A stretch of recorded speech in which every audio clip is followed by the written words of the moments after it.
قال رسول الله صلى الله عليه وسلم من يرد الله به خيرا. بہت زیادہ ہے ہمارے بچوں میں، اور یہ میں صرف آپ کو خوش کرنے کے نہیں کر رہا. علماء نے ہر زمانے میں وقت کے تقاضوں کو سامنے رکھ کر کام کیا ہے. ہر زمانے میں انگلیاں اٹھتی ہیں علماء کرام پہ، یہ اللہ کی مصلحت ہوتی ہے کام کے دیر سے شروع ہونے میں. ایک کام جو علماء نے شروع کیا ہے، اور میں یہ کہتا ہوں صرف علماء نے شروع کیا ہے، میں پھر اس کو ریپیٹ کر رہا ہوں، دہرا رہا ہوں کہ علماء نے شروع کیا ہے کہ ہمارے بچوں میں دونوں طرح کی تعلیم ہو. Our children should be beautiful integration of both education, worldly education as well as religious education. ہمارے بچے دونوں علوم کا سنگم بنے، یہ خواب بھی علماء نے دیکھا ہے اور علماء نے شروع بھی کیا. ایک بڑی مثال حضرت مولانا غلام مستانوی صاحب کی ہے. دوسری طرف ہم دیکھتے ہیں حضرت مولانا محمود مدنی صاحب دعوت برکاتہ ان کو. تیسری طرف حضرت مولانا ولی رحمانی صاحب ہیں.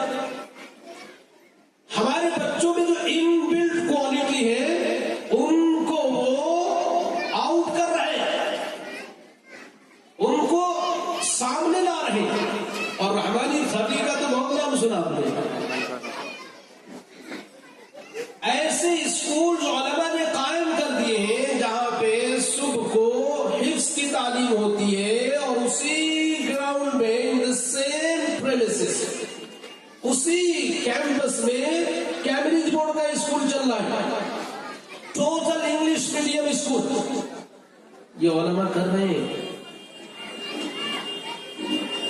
دارالعلوم دیوبند کی تاریخ کو جب آپ پڑھیں گے، خاص طور سے حضرت قاری عثمان صاحب دامت برکاتہم جو دارالعلوم دیوبند کے محتمم بھی رہ چکے اور جمعیت علماء کے صدر بھی ہیں، بڑے شریف، بڑے باکمال شخصیت کے حامل ہیں. ان کو ہسٹری پر، تاریخ پر بہت ان کی گہری نظر ہے. وہ اس طرح کی باتیں بیان کیا کرتے ہیں. تو دارالعلوم دیوبند کے بہت سے فیصلے ایسے ہیں ورلڈلی ایجوکیشن کے لحاظ سے، میڈیکل ڈپارٹمنٹ کے لحاظ سے، انگلش لینگویج کے لحاظ سے، جرنلسٹ کے لحاظ سے، کہ مشورہ ہو گیا، میٹنگیں ہو گئی، قرارداد، ریزولوشن سب پاس کر دیے گئے، لیکن because of not having adequate sufficient budget that department was not established. چاہ کر کہ یہ کام ہونا ہے لیکن وقتی طور پہ اس کا انتظام نہیں ہو سکا، اس لیے وہ کام شروع نہیں ہوا. میں عوام سے یہ بات کہنا چاہتا ہوں، اس سے پہلے بھی میں نے یہ بات کہی ہے، میری ویڈیو میں موجود ہے، بصارت اسلامک فیکٹس کو آپ سنیں، انگلش اور انگریزی تقریریں مستقل میری اس میں آتی ہیں. تو میں نے یہ بات مناسب سمجھی کہ میں علماء کو نہیں، عوام سے کہوں کہ علماء سے شکایات چھوڑ دیجیے، علماء کا ہاتھ بٹائیے. حضرت مفتی حبیب صاحب سے ابھی میں بات کر رہا تھا، چونکہ میں کوئی بھی بات گراؤنڈ لیول کے بغیر نہیں کرتا، ریئلٹی سے اوور کم ہو کر بات نہیں کرتا. پوچھتا ہوں پہلے، جب اس بچے کو آپ نے فرسٹ پوزیشن کا انعام دیا تو میں نے پوچھا ان سے کہ اسکول میں بھی جاتا ہے کیا؟ کہاں اسکول میں بھی جاتا ہے؟ and he is in an English medium school، English medium میں پڑھ رہا ہے. حضرت مولانا راشد صاحب بیٹھے ہوئے ہیں. تیسرے سال رمضان میں مدینہ منزل میں ایک پروگرام ہوا جس میں ایک بچہ مدینہ منزل کے مدرسے میں حفظ کرتے ہوئے اسکول میں 90% مارکس ہی اسکورڈ، 90% اسکول میں اس نے مارکس حاصل کیے اور حافظ ہوا. حضرت کے یہاں تقریباً 40 بچے حافظ ہو چکے ہیں جو جا رہے ہیں اسکولوں میں. نورانی مسجد کے امام صاحب سے میں نے پوچھا، انہوں نے کہا ہمارے یہ 40 بچے حفظ کر رہے ہیں، سب اسکول جاتے ہیں، اسکول آنے کے بعد دن میں سوتے نہیں ہیں، وہ سیدھے حفظ کلاس میں آتے ہیں. یہ سب کون کر رہے ہیں؟ یہ مسجدیں کون ہیں؟ مسجدوں میں یہ علماء کرام ہیں جن کے بارے میں کہتے ہیں کہ آرتھوڈکس ہے، کنزرویٹو مائنڈڈ ہیں، بہت پرانے ذہن کے لوگ ہیں، پرانے ذہن کے لوگ نہیں ہیں۔ قرآن نے کہا انما یخشی اللہ من عباده العلماء، صحیح معنوں میں اللہ کا خوف تو علماء کا ہی ہوتا ہے۔ جب بھی اللہ کا خوف ہوگا تو اس کی ذمہ داریاں اس کے سامنے ہوں گی۔ علماء کو اللہ کا خوف ہے، علماء امت کے تئیں حساس رہتے ہیں، اپنی جواب دہی کا ان کو احساس رہتا ہے کہ ہمیں کرنا کیا ہے۔ وقت کے تھپیڑے، حالات کی الٹ پھیر کی وجہ سے کوئی چیز آگے اور پیچھے ہوتی ہے، ورنہ یہ لوگ ہر وقت ہمارے لیے سوچتے ہیں۔ پچھلے سال میں حضرت مولانا محمود مدنی صاحب کے اسی ادارے میں جو کیمبرج بورڈ سے چلتا ہے اور حفظ کا باضابطہ 10 عملہ پر مشتمل شعبہ ہے، حضرت تشریف لائے۔ میں نے حضرت سے یہ کہہ دیا کہ جو بچے اسکول میں اچھے ہیں وہ حفظ میں بھی اچھے ہیں۔ انہوں نے عوام سے خطاب کرتے ہوئے میرے بارے میں کہا کہ انہوں نے کہا کہ جو بچے اسکول میں اچھے ہیں وہ حفظ میں بھی اچھے ہیں۔ میں کہتا ہوں ایسا نہیں ہے۔ حضرت نے کیا کہا؟ میں کہتا ہوں ایسا نہیں ہے، بلکہ ایسا ہے کہ جو بچے حفظ میں اچھے ہیں وہی بچے اسکول میں بھی اچھے ہیں۔ اور ان سے بڑی شخصیت، ہم سب کے لیے متفقہ شخصیت، حضرت مفتی سعید صاحب پارنپوری دامت برکاتہ، علم کا سمندر، mobile library of Islamic knowledge, اسلامی معلومات کا چلتا پھرتا کتب خانہ لائبریری۔ مولانا راشد صاحب تشریف رکھتے تھے، ہم نے مدراس میں ان کا بیان سنا، تو انہوں نے کہا کہ جو بچے حافظ ہو جاتے ہیں وہ سب کچھ کر سکتے ہیں۔ میں یہ سب باتیں کیوں کر رہا ہوں؟ میں اس لیے کر رہا ہوں کہ آپ اپنے بچوں کو اسکول میں بھیجیے، اسکول کے بعد ان کو ہماری مسجدوں میں بھیجیے۔ اسکول بچے جاتے ہیں صبح کو، اس کے بعد وہ 1 بجے تقریباً آ جاتے ہیں، 1:30 بجے آ جاتے ہیں، آدھا دن تو دن میں اور پھر رات میں ہم 12 بجے سوتے ہیں۔ مجھے تعجب ہوا کہ ایک عالم دین، میں نے ان سے بات کی آپ کب سوتے ہیں؟ انہوں نے کہا سوتے سوتے 2 بج جاتے ہیں۔ تو بچہ 1 بجے آ گیا ہے اور رات میں ہم 2 بجے سو رہے ہیں۔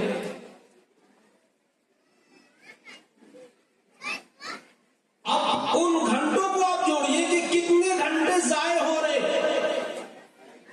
آپ کو کچھ نہیں کرنا ہے، آپ صرف اپنے بچوں کو مسجدوں میں لا کر کے ڈال دیجیے۔ ایک مسجد ایسی بھی ہے، وہاں کے امام صاحب سے میں نے بات کی، آپ لوگ کتنی فیس لیتے ہیں، کیسے پڑھاتے ہیں؟ کہا مولانا کچھ نہیں، وہ لوگ آتے ہیں گیٹ پہ اپنے بچوں کو چھوڑ کے چلے جاتے ہیں اور ہم لوگ سنبھال لیتے ہیں۔ اب کیا چاہیے؟ میں نے کہا میں کوئی بات رپورٹ سروے کے بغیر نہیں کرتا، آپ صرف اتنا کریں، اسکول کے بعد اپنے بچوں کو ہمارے حوالے کر دیں، علماء کے حوالے کر دیں، وہ آپ کے بچوں کو قرآن پاک پڑھائیں گے، ناظرہ، اس کے بعد ان کو حفظ کرائیں گے، حفظ کے بعد پھر ان سے مشورہ کریں گے۔ ماشاءاللہ بچہ 10ویں بھی کر لیا، ماشاءاللہ بچہ حافظ بھی ہو گیا، دونوں ہاتھ میں لڈو آ گئے، چاند سورج، اب کیا کریں؟ پھر یہ مشورہ دیں گے کہ اس بچے کو انجینئر بنانا ہے، اس بچے کو ڈاکٹر بنانا ہے، نہیں اس بچے کو شیخ الحدیث بنانا ہے، اس بچے کو حافظ قرآن بنانا ہے۔ پھر مشورے سے ترتیب بنائیے، لیکن the first foundation must be the glorious قرآن، پہلی بنیاد قرآن کریم ہونی چاہیے۔ اور میں نے اسٹڈی کی ہے، دوسرے لوگوں کا ریسرچ پیپر میں نے پڑھا ہے، یہ بیفور مینی سینچریز، کئی صدیوں پہلے سے یہ چیز شروع ہو چکی ہے کہ امت اسلامیہ کا یہ مائنڈ سیٹ اپ تھا کہ ہم پہلے بچوں کو حافظ بنائیں گے، اس کے بعد کچھ کریں گے. ہم یہ کہتے ٹھیک ہے اب مت بنائیے پہلے حافظ، ساتھ چلیے. اگر ایسا نہیں کرتے تو 1 بجے کے بعد ہمارے بچے گٹروں میں رہتے ہیں، موبائل میں رہتے ہیں، گھروں میں جگہ نہیں ہے، چھوٹی جگہیں ہیں، چھوٹی جگہ ہے، اس میں کھانا بھی بنانا ہے، اس میں آرام بھی کرنا ہے، اور خدا نخواستہ ہم نے 24 گھنٹے کے لیے ٹی وی آن کر رکھا ہے اور موبائل ہے، وہ بچہ کیا کرے گا؟ ان بچوں کو مدرسے بھیجیے، مسجد میں بھیجیے. مسجد میں بھیج کر کے آپ دیکھیے کیا ملتا ہے آپ کو. حضرت مفتی صاحب نے کہا، مفتی حبیب صاحب نے، کہ جب تک اسکول میں وہ جانے والا بچہ جو میرے یہاں حفظ کلاس میں پڑھتا ہے 1 بیٹھک میں پورا قرآن نہیں سنا دیتا ہے، میں مانتا نہیں ہوں. میں نے حضرت سے کہا میں آؤں گا کسی دن. کہا ٹھیک ہے آؤ، فون کر کے آنا. یہ سب کیا ہے؟ This is the reality. You can't challenge that.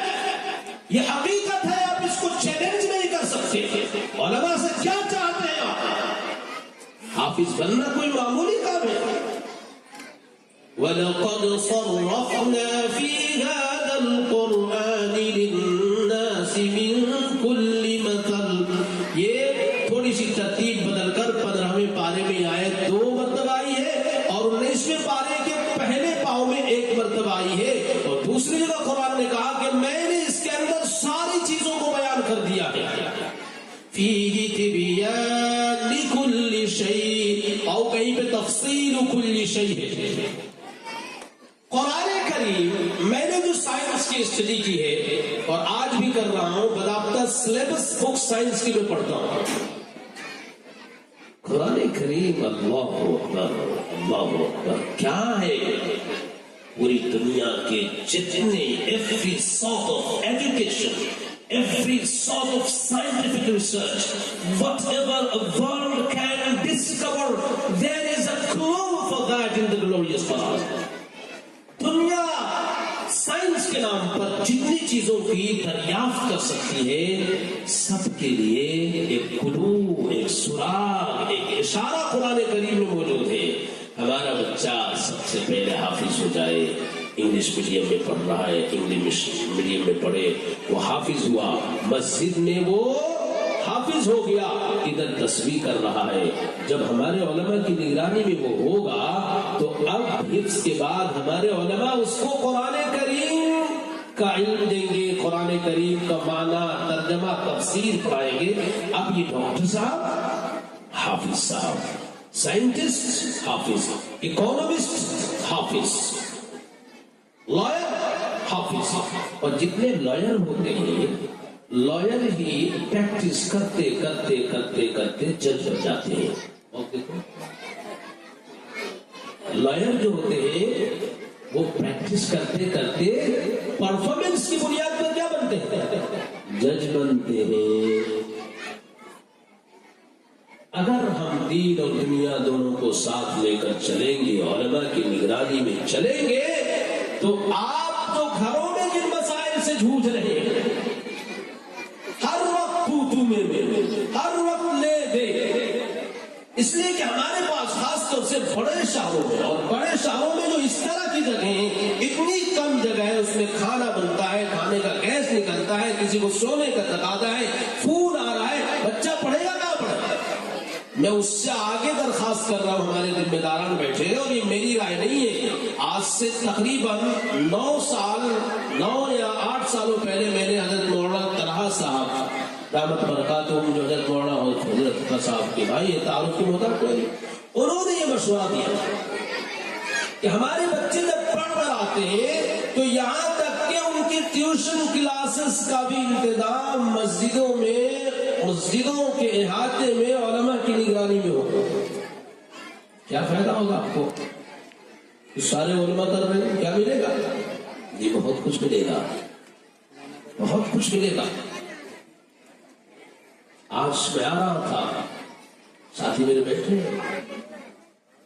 ایک لائن سے بے حیائی کا وہ منظر جس کی کوئی بھی شریعت اجازت نہیں دیتی، کسی مذہب میں اس کا کوئی فرق نہیں، لیکن انسانیت جو تباہ ہو رہی ہے ورلڈ ایجوکیشن کے نام پر، ورلڈ ڈیولپمنٹ شائننگ کے نام پر. That's not the future. That is nothing but the mere destruction of life, the purpose of life. وہ جو مناظر آپ کو دیکھنے کو مل رہے ہیں, ہر شریف آدمی شرم سے سر جھکا کر بہت تیزی کے ساتھ گزر جاتا ہے. جب یہ ٹیوشن کا نظام علماء کی تربیت میں, علماء کی نگرانی میں آئے گا تو پردے کا یہ لحاظ کریں گے. آپ باہر فیس ادا کرتے ہیں, مسجد کے ٹرسٹ کو فیس دیجئے. مسجد کی جو دو حیثیت ہوتی ہے, ایک تو شرعی مسجد ہوتی ہے جس میں اعتکاف کرتے ہیں, اس کا ایک خاص حصہ ہوتا ہے. اس کے بعد تو پریمیسز ہے, اس میں مختلف دینی سرگرمیاں کی جا سکتی ہیں. الحمدللہ ہم اتنے اچھے مخلص مسلمان ہیں کہ ہم 5 منزلہ مسجد کھڑی کر دیں, الحمدللہ. لیکن ہمیں اس کا استعمال اور کرنا ہے. 5 منزلہ مسجد میں کتنے بچے آئیں گے؟ تو جو حصے خالی رہتے ہیں, جو حصے شرعی مسجد کے نہیں ہوتے ہیں, جہاں عام طور پہ کوئی قباحت نہیں ہوتی ہے, وہاں ہم یہ سارے کام کریں. بچہ ہمارا مسجد میں ٹیوشن کر رہا ہے, عصر کی اذان ہوگی, استاد 5 منٹ پہلے چھوڑ دیں گے, 10 منٹ پہلے چھوڑ دیں گے, نماز پڑھو, سلام پھر کراؤ, پھر سیشن شروع ہو جائے گا. میں کہہ رہا ہوں عمل ہوگا نہیں ہوگا یہ میری ذمہ داری نہیں ہے. اللہ آپ کے کانوں تک بات پہنچا دے. جب دماغ میں چیزیں آتی ہیں, پھر زبان و قلم میں وہ چیزیں آتی ہیں, پھر وہی چیزیں کم ٹو پریکٹس, وہی پریکٹس کا عمل کا حصہ بنتی. پہلے اللہ تبارک و تعالیٰ خیالات دیتے ہیں, تو آپ کوشش کیجئے کہ سب کچھ علماء کے مشورے سے کیجئے. قرآن میں اعلان کرتا ہے انما یخشی اللہ من عباده العلماء. انما کا جو ورڈ ہوتا ہے وہ ایمفیسس کے لیے آتا ہے کہ علماء ہی سچ مچ اللہ سے ڈرنے والے ہیں, اور اللہ کا ڈر تمام بصیرت کی چیزوں کو کھول دیتا ہے. انٹلیکٹ, اسٹریٹجی, تھنکنگ, پلاننگ, ساری چیزیں علماء کے ذہن میں آتی ہیں, اور علماء کی تاریخ اس بات پر شاہد ہے کہ ہر زمانے میں علماء نے یہ کام کیا ہے. پہلے جو مدارس ہوتے تھے, امام غزالی رحمت اللہ علیہ وہ یہیں سے پڑھے ہوئے. ہندوستان کی جو فریڈم فائٹرز ہیں بہت سے, وہ سارے کے سارے مدرسوں سے پڑھے ہوئے ہیں. جو علماء, جمعیت علماء, آج جو آپ نام سن لیں, حضرت مولانا محمود مدنی صاحب دامت برکاتہم پچھلے سال کہہ رہے تھے یہ مری ہوئی جمعیت ہے, مردہ جمعیت ہے, لیکن جو مردہ ہاتھی ہو وہ بھی 1.25 لاکھ کا. یعنی ہم اپنے بڑوں کی طرح تو ہے نہیں. ان کا وہ عزم, ان کا وہ استقلال, ان کی وہ بصیرت, لیکن ہے تو انہی کی قوم سے, ہے تو انہی کی تربیت یافتہ, انہی کی نسبت. تو ایک بات آپ یہ پکی کر لیجئے کہ ہم اپنے تمام بچوں کو مسجد میں بھیجیں گے, مسجد میں بھیجیں گے, گھروں میں نہیں ٹیوشن پڑھوانا. گھروں میں بھیجتے ہیں بے پردگی ہوتی ہے. پھر بچے جانے والوں کو اپنے لحاظ سے وہ لیتے ہیں. عالم صاحب پہنچ گئے, بچہ تیاری نہیں, پردے کے مسائل ہیں. پھر جو بچی نے کہا ایک مکالمے کے اندر کہ کلیکٹیو سینس, اجتماعی ماحول پیدا نہیں ہوتا. ایک بچہ جو بولتا نہیں ہے, ڈرتا ہے استاد سے, آنکھوں میں آنکھیں ملا کر نہیں دیکھ سکتا ہے, جب وہ بچوں میں بیٹھتا ہے تو وہ بول لیتا ہے. ایک دوسرے کو دیکھ کر وہ سن کر کے چیزوں کو سمجھنے لگتا ہے. تو یہاں پھر یہاں ذمہ داری ہوتی ہے پڑھانے والے کی. ایک سیکریٹری ہوتا ہے, ایک صدر ہوتا ہے, ایک نگراں ہوتا ہے. فائٹر میں دیکھیے اوپر اوپر اوپر اوپر, اور وہ سارے ہوتے ہیں. حضرت مولانا کے یہاں نظام ہے, دوسری جگہوں پہ نظام ہے, ساری چیزیں ہوتی ہیں. تو دیٹ از برانڈیڈ ہے, آپ کہتے ہیں برانڈیڈ کمپنی ہے. جو ٹرسٹ ہے، جو اجتماعی نظام ہے، وہ برانڈڈ کمپنی ہے. تو اب اگر برانڈڈ کمپنی میں بچوں کو بھیجیں گے، مسجدوں میں بھیجیں گے، مدرسوں میں بھیجیں گے، تو وہاں اسٹیجز ہیں، وہاں سے بچوں کو گزرنا ہوگا اور پھر کمپنی ایک چیز تیار کر کے آپ کو دے. لیکن پرائیویٹ کریں گے، ہر آدمی اپنے گھر میں کمپنی بناتا ہے کسی چیز کی، سکسیس ہو نہیں. تو یہ ارادہ کیجئے کہ ہمیں مسجدوں میں بھیجنا ہے، حفظ کرانا ہے. حفظ کے بعد جو مشورہ ہوگا آگے اس کو اس لحاظ سے علماء کے مشورے سے دنیاوی لائن میں ہمیں ماہر بنانا ہے یا دینی لائن کا ماہر بنانا ہے، ان کے مشورے سے کرنا ہے. دوسری اور آخری بات یہ ہے، میں بچوں سے بھی کہتا ہوں اسکولوں میں کہ بچوں، پیارے بچوں، آپ کے پیارے ابو، پیاری امی نے آپ کو موقع دیا کہ آپ پڑھ رہے ہیں. الحمدللہ اس خاص طور سے اس جلسے میں جہاں بیٹھا ہوں جس ادارے کی طرف، بچوں کا تلفظ اچھا لگا. کچھ کمیاں ہیں لیکن بہت اچھا لگا. 70% میں کہہ سکتا ہوں کیونکہ I'm expert of that pronunciation. میں خود سباق قاری ہوں اور بہت دنوں تک قرأت کا مشغلہ رہا ہے، تو مجھے بہت درد ہوتا ہے، دکھ ہوتا ہے جب قرآن کوئی غلط پڑھتا ہے تو. لیکن یہاں میں نے سنا، اچھا لگا. تو اب آپ کے بچے قرآن پڑھ رہے ہیں ماشاءاللہ. اچھا، تو ابو اور امی اور گھر کے دوسرے بڑے بھی قرآن سیکھے، قرآن سیکھے. قرآن کے معاملے میں بچے اور بوڑھوں کا فرق نہ کریں. اب میں نہیں کہتا کہ سب لوگ آ جائیں مسجد میں، اس کا بھی نظام بنتا ہے تو کوئی دقت نہیں.